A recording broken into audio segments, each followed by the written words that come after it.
Hey guys, today we're going to be watching more casual Geographic.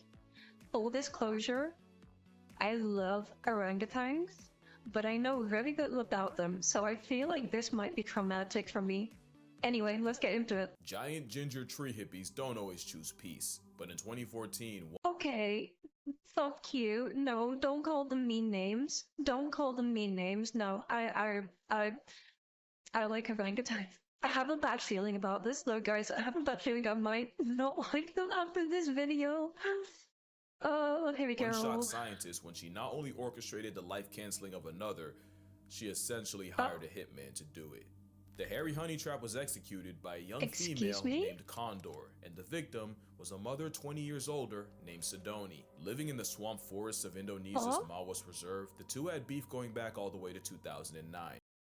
Wait, so this is like a premeditated thing? Like this just wasn't in the heat of the moment? This is like a feud that had been going for years? With Condor curiously approaching Sidoni's at the time 7-year-old daughter, and Sidoni defensively smacking and biting Condor before chasing her off. The perceived insolence stuck with Condor, and the disrespect was tattooed into her psyche. She was not letting that slide. Years later, Condor would catch the eye of a male named Echo, and the two would eventually run into Sidoni. They both approached, and Echo seemed to inspect Sidoni, who was now jockeyed by her 4-year-old son. Echo seemed curious in the mother, before losing interest and proceeding to mate with Condor. Right in front of Sidoni. Call it passion or power play, but either way, when Sidoni tried exiting the situation, Condor escalated, ending the lovemaking and savagely beating Sidoni. Okay, I know what he's talking about is horrific, but look at this. Look at this.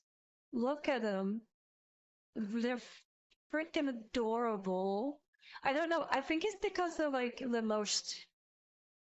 I know they're not, but they're like the most human of the animals. Like I like them because I feel like I have like a better understanding. I know they're wild animals and they're still should be treated with respect and all that shit, but like I don't know. I just really like orangutans. I really do. But what blew researchers away was Echo going from bystander to participant. For 33 minutes, the two took turns beating on Sidoni, sometimes together, sometimes just Condor, with Echo blocking off any escape routes. It was an honest to aid jumping, and his much larger canines meant Echo inflicted the bulk of the damage. The pair didn't stop until a fourth orang, a male named Guapo, chased Echo off and ran defense for Sidoni before mating with her. The Orange Night would be too late, as a little over 2 weeks later, Sidoni became past tense due to her injuries, and scientists were left wondering what they had just witnessed. In over 26,000 hours of observation, only 6 female and female attacks were recorded, and none caused serious injuries. Yet here was a spiteful orang leveraging her carnal currency, specifically to erase one of her rivals, and Echo acting as a hired gun. Premeditated and personal, it was a shockingly dark look into the intelligence of the forest man. One that begs the question, just how smart are they, and just what could they be capable of? Okay, I'm not gonna lie. That last scene, that was thundering. That last scene, where was it? Intelligence of the forest man. One that begs the question, just how smart are they? This. Just, I know I just said I love orangutan, but I would jump. If I was her, like, presenting, turned on and saw that, just staring at me, I would shit myself. And just what could they be capable of? Oh, bro. To say orangutans are intelligent is honestly disrespectful, because this tree-happy ginger ape is damn near human. That is an animal that can 100% speak. They just really don't want to deal with taxes. And that's only partially a joke. Their name, Orangutang, literally translates to man of the forest, because locals swore they were plus-size people that chose not to speak because they know then they'd have to get jobs. In 2014, a court in Argentina actually granted human rights to Sandra the orangutan after 20 years of captivity. There's a cute saying that goes, if you give a chimp a screwdriver, it'll use it as a weapon. A gorilla would accidentally break it. A bonobo would become the screwdriver, but an orangutan, he'd hide it, use it to dismantle his cage, and then let all his friends out. There's a bunch of reasons for this brainy Bigfoot, and one of them is them being the biggest mama's boys on Earth. No other mammal spends more time with its mother, except humans. In the up to and often over 10 years of being her shadow, baby orangs learned everything about how to orangutan. Not only that, but daughters often live around their moms even after having their own baby. This means orangutans are one of the few animals that have a legitimate culture, and what Okay, so for that logic, then we'd have like similar, maybe not exactly, because I guess like no flower figure, but like similar I guess, family structures to us, because we have, you know, I mean, a lot of people spend time with their family and live with them. And so that I'm still living with mine, purely because house prices are ridiculous and I'm saving. But I totally may have that issue. What we see is a sum of generational wisdom passed down. In 2022, a notorious Sumatran male named Raucus was seen using a medicinal plant to help heal a face wound he'd gotten in a fight. The 30-something-year-old applied the chewed-up paste of the akar kuning, an anti-inflammatory, antibacterial flowering plant traditionally used to treat malaria and diabetes. Raucus applied the paste for 7 minutes until it covered his wound, and 5 days later, it was completely healed. See what I mean? See what I mean? These orange boys are smart, and you know why? You know why they're so smart, chat? Because they're orange, and orange is the best color. Chat. I mean, viewers, comments. I don't know what to call you guys. I'm so Twitch brain. They're just going chat. It's not the first time we've seen animals self-medicate. Parrots will eat clay to detox from all the leaves, and elephants will apparently eat certain plants to induce labor. But wait. Parrots eat clay to detoxify from leaves? I thought. I'm confused. I'm confused. Is the simple fact that they rarely eat that plant to begin with. There's more evidence of orangs self-medicating with the same plants used by locals, and it's likely this knowledge was taught, and not by humans. Mothers will even teach their young to have the same preferences for food, so that when they get older, they can forage in the same area without directly competing with all the other mother-child pairs. Another thing this citrus simian is smart enough to understand is calculated reciprocity. In this viral video, you see this man Vitaly trade snacks with his orangutan. Not only did the hairy haggler refuse until he understood that he'd be getting something back, I swear you can see him check for zookeepers. If it sounds like a stretch, it's scientifically proven this untaxable entity understands the concept. Bro made that throw like it was nothing. I would fumble that immediately. Bro just fucking yeeted that like it was nothing. Sounds like a stretch. It's scientifically proven this untaxable entity understands the concept. See, he didn't even try. He just like huffed it and didn't even look. We're given 3 different tokens and quickly learned that they could exchange one type for bananas for themselves. The second token type would earn bananas for the other orang, and the third type had no monetary value whatsoever. At first, the female, Dok, had no problem exchanging tokens to get the male, Bim, bananas. But Dok realized Bim wasn't really returning the favor, so she became a lot less generous. That gave Bim enough of an attitude adjustment to start trading his tokens more, until their efforts became closer to equal. God. There's another story of... I'm sorry, this is fascinating. This is actually fascinating. Holy heck. I'm really sorry I'm not making like a ton of like commentary. I'm just like soaking this in, and like I said, this video is for me. I want to learn about orangutans, so I'm genuinely interested in this one. The zoo orangutan taught to exchange any trash he found in his enclosure for a food reward. Except he then realized if he just returned the trash in pieces, that would just mean more food for him, which was unfortunate when the trash was someone's phone, and tragic when it turned out to be a formerly alive possum. But what exactly is it that makes orangutans so smart? Well, the superpower... Look how Bro just stands still here. He's just radiating fucking pure aura right here. Like, this is his world. You don't cross. This is his world. He's just pure stance of this. It's how they learn.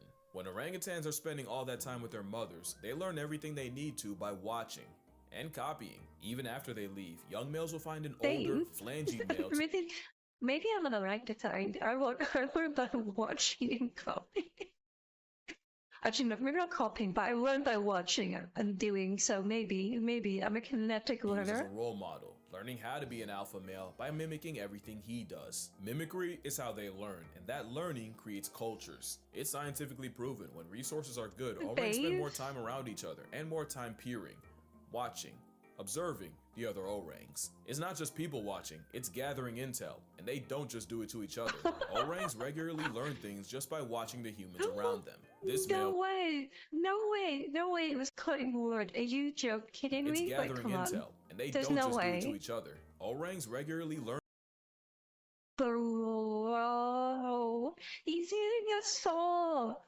I can't tell, but they're using a saw. Oh my god. Just by watching the humans around them. This male was seen attempting to catch fish after clocking locals doing it, and one female, Supina, tried starting a fire by dipping a glowing stick in kerosene, blowing on it, and even rubbing it with another stick. But this shadow clone jutsu can be wildly inconvenient. Camp Liki is an orangutan research and rehabilitation reserve, where the Auburn apes have plenty of opportunities to study humans right back. leading to the trend Yellow, of orangutans untying canoes from the dock and stealing them, and not even triple or quadruple.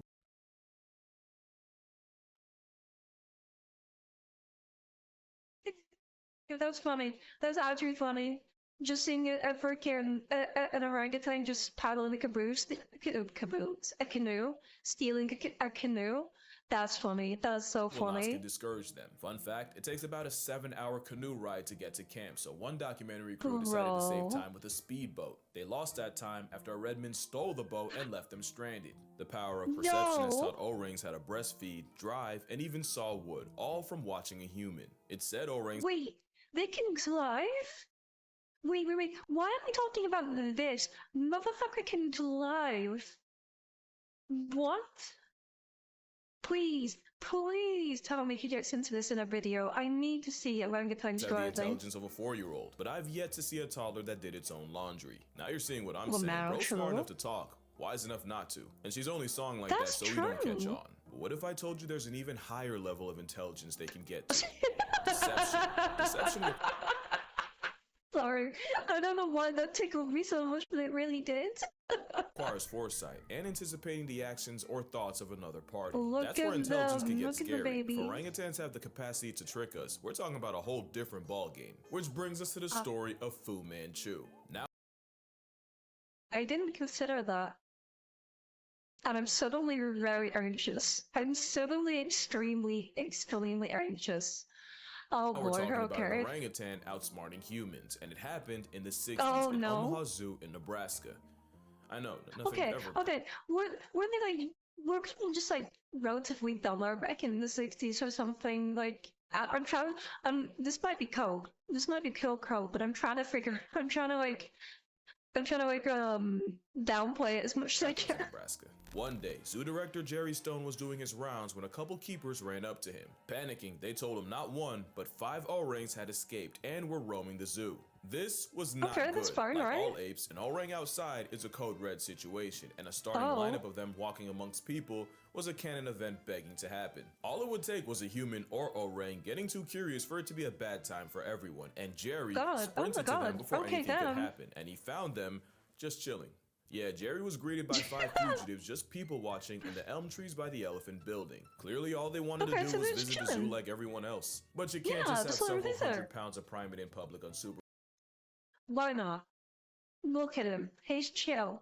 He's a cool dude. He just wants to chill and hang out. Why not? So Jerry literally went up the tree, grabbed an orang by the hand, and led them all back to the exhibit with no resistance. Jerry was less gentle with his staff, and let it be known that another mistake like that and someone would get pink slipped straight into unemployment. Clearly Stone made his point, because nothing like that would ever happen again.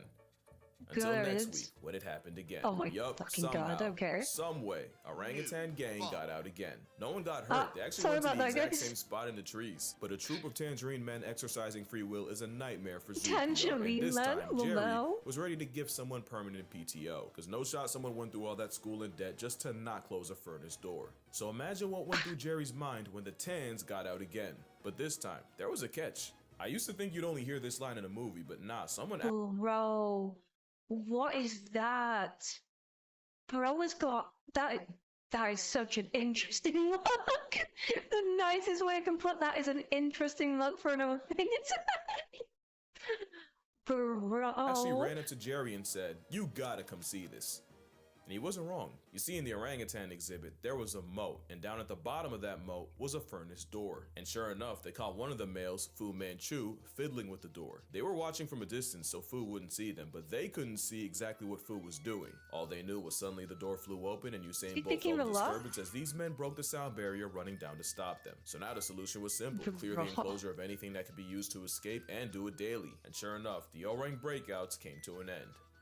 For about a week until it happened again. Jerry wasn't even mad, just tired. Remember, he was a zoo director, and these Mandarin menaces were monopolizing his life. And it was while perp walking Fu Manchu, who just had to have the biggest eating grin. Jerry noticed a glimmer out the corner of his mouth. He pulls it out, and it all becomes clear. Out was a 4-inch piece of wire bent like a horseshoe that Fu Manchu had stashed between his lower lip and gum. The very hairy Houdini had been using it as a lockpick for weeks and hiding. Oh my God. I swear to God, every Like, if we could just teach them how to talk, like, I'm sure they could. I'm sure they could. They're smart enough. Maybe not like full sentences, but at least like basic words or something, like primitive communication. There's there's no like if there's any candidate for like full on like human level intelligence in animals, it has to be these guys.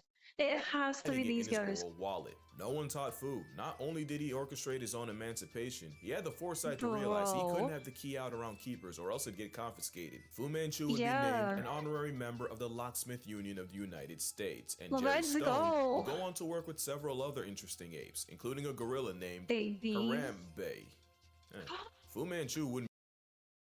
Can we get some F's in the comments? I want to see F's in comments for that. Please and thank you. F's in comments, guys. F in comments. Be the last, or arguably the most creative. 27-year-old Carta used a stick to short-circuit an electric wire, and then used a bunch of sticks as a ladder to climb out her enclosure. She then just sat and enjoyed the view for 30 minutes until her keepers pulled up with tranquilizers, at which point she just went back in. No, she earned the right to get out. No, she should get full citizenship. She earned the right to escape. Let her go. Let her be free, goddammit. No, she earned that right. No, that's...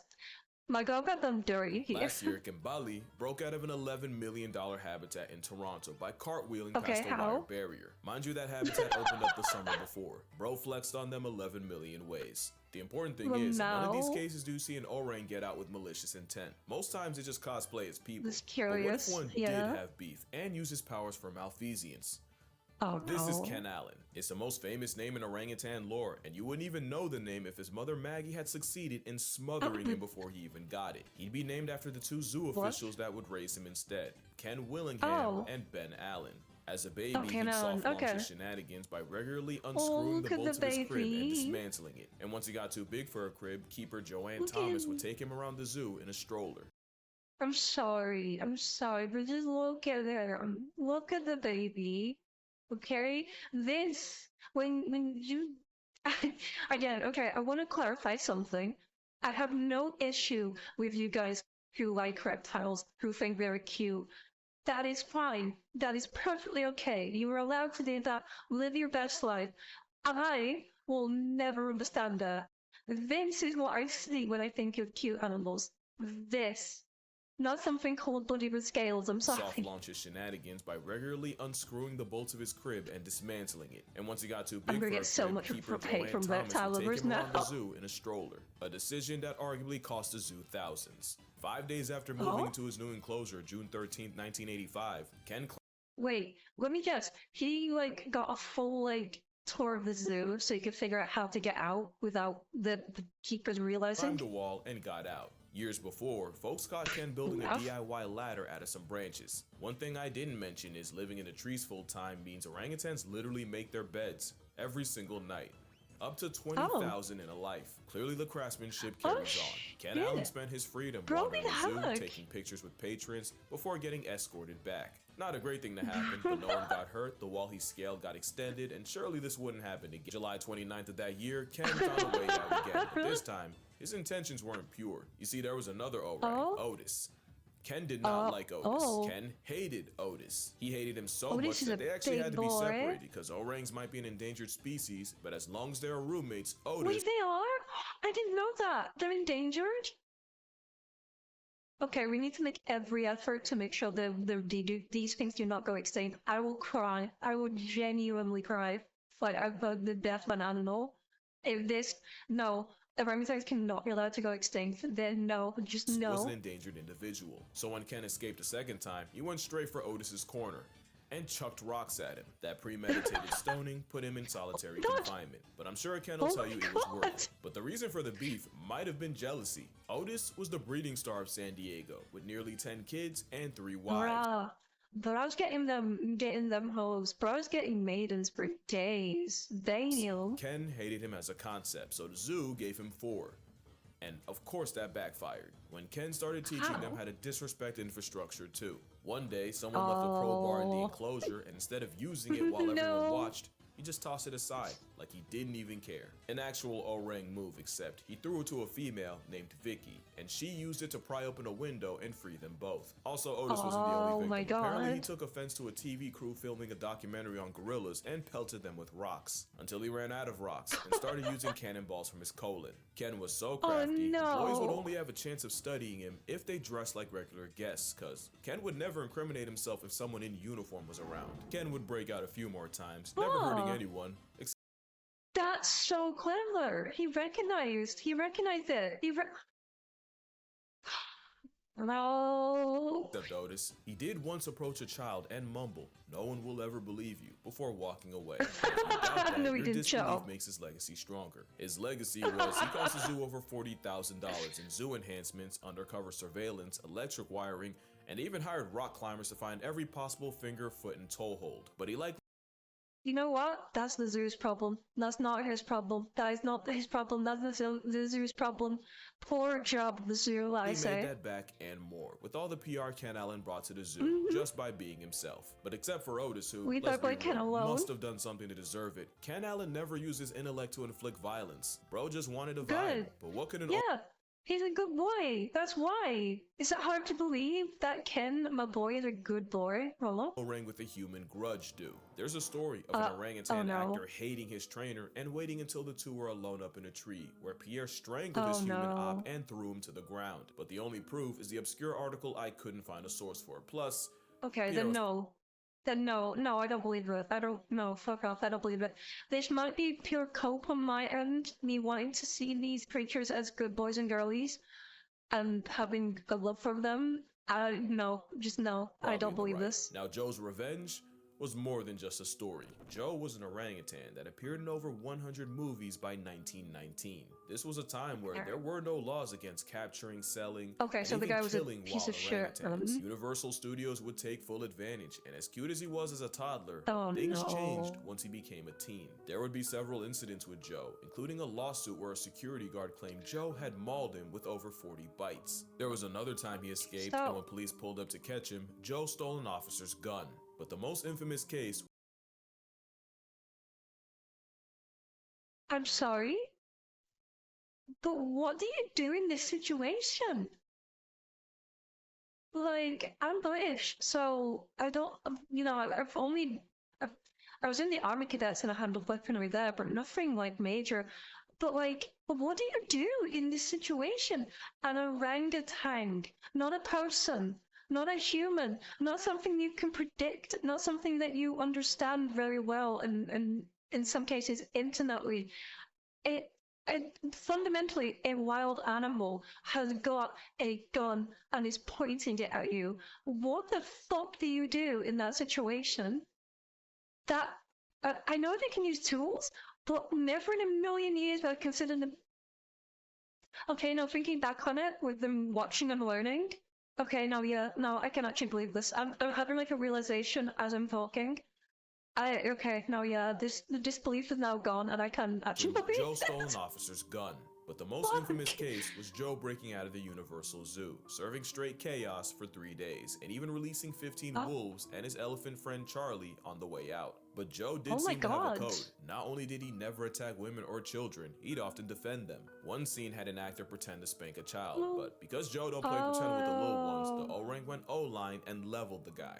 Another scene had Joe's character help rob a lady, but when good guy Joe saw the villain looming over her, Joe folded his clothes, with him in them. By 1924, Joe was retired from show business after being deemed too dangerous to work with. Yeah, I ain't gonna lie, please tell me it's they Team didn't Joe kill over him. here, but there's an even darker side to orangutans. He was just being a good boy. I'ma just drop this. Here's an ad while you consider your options. Birute Galdekes is a primatologist and one of the leading experts on orangutans, and in the 70s, she arrived at Camp Liki in Tanjung Putin National Park, where she was immediately warned by native Indonesians that some male orangutans can find humans attractive and occasionally physically and forcefully act on it. I really don't want to know about this. I genuinely don't want to know about She didn't believe it until a male walked into camp one day and violated a female cook, and even multiple people trying to wrestle him off couldn't stop the salacious onslaught. It's now advised that menstruating women either avoid orangs or walk around with a club. So as you can see, orangutans are capable of anything from petty theft and zoo escapes all the way to premeditated census layoffs. But honestly, they could and should be way worse. An orangutan has never been on record murking a man, and some have had very good reasons. Joe Martin had every good reason, and the fact that he died with no body says more about his kind. The strong mom bond means Joe's mom was almost certainly destroyed for him to be taken. Joe suffered all manners of neglect, including alleged— no. I didn't think of that yet. I'm actually fucking sad. Oh, this was a mistake. Physical burns from wires, eye damage from the constant stage lights. He was given cigars and alcohol which ruined his health, and he was even knocked out by former heavyweight James Jeffries. All without never really interacting. Okay, that guy's a piece of shit. Actual piece of shit. With another orang. Joe going through all that and never severely maiming someone is our entire relationship with orangs in a nutshell. We have done far more to them than for them, in worse ways than you think. I can't even say what this one went through. Just know her name is Pony and her story is not for the weak. Orangutans as a whole are a victim of humanity, and the worst part is what happens when they're gone. Once all the orangs in an area are gone, all the generational knowledge of how to live there dies with them. It's not just a species, it's an entire culture that goes extinct with no way of bringing it back. So what can you on your phone, computer, or TV do? One is obviously support an organization that helps with research and rehabilitation, which is why I'll be donating to Orangutan Foundation International, founded by Galdekis herself. Link down below if you'd like to as well. Also, never support a place that uses orangutans as tourist traps. Any place that lets you pay to play with an orangutan is a huge red flag. But probably the best way is to avoid palm oil. Palm oil is the leading cause of their extinction, and it's in 50% of household products in the West. It's a commitment, and it's looking like we either give up the oil or negotiate the red ape's existence. The choice is yours. Okay, give up the oil. Would probably do the same for us. But yeah, that's gonna do it for this video. But first, I want to thank y'all. If you remember my elephant sanctuary video, then you know that the park actually flooded a month after I visited. A flood that cost 2 rescued elephants their lives. But you guys came through with the donations, and Miss Tyler was so grateful, they actually made a cake with my name and gave it to the elephants. And seeing my favorite animals eating out of my namesake cake would have been impossible without you guys. So thank you all. Hopefully one day I can do the same for That's amazing. I love that. I love that. Like your mother. If an orangutan hits you, apologize because you deserved it. And I'ma see y'all 100% in the next one. Girl, we don't deserve orangutans. I'm sorry. Oh my god, they're such beautiful creatures. I genuinely fucking love them. Bye, guys.